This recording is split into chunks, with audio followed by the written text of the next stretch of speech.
We all know that in science fiction media, it is a common occurrence to transfer consciousness, such as the ongoings in the movie Avatar. But is this realistic to our modern day scientists? In recent times, we have found that transferring consciousness is very possible, via the test of putting a worm consciousness inside a Lego robot body.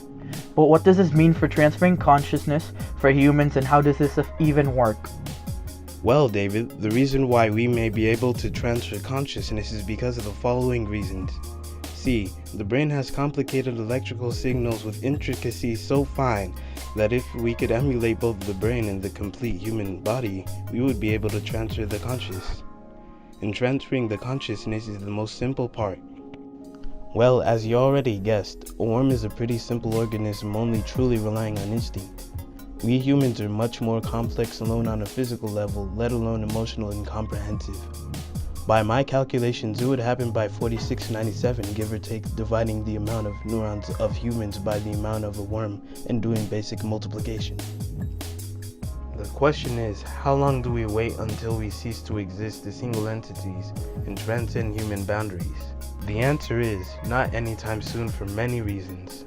What are the moral implications of transferring consciousness? Well, theoretically, if we were able to transfer consciousness into another machine or living organism, we would be able to live for an eternity. This is because if consciousness transfer were possible, we would be able to keep transferring the consciousness from object to object. Even if the body were to die, the consciousness would be transferred and that being or animal would still live.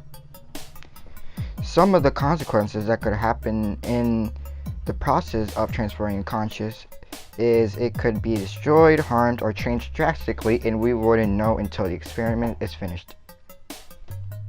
Whether we want it or not is complicated, however we do not currently have the technology, so it does not currently matter.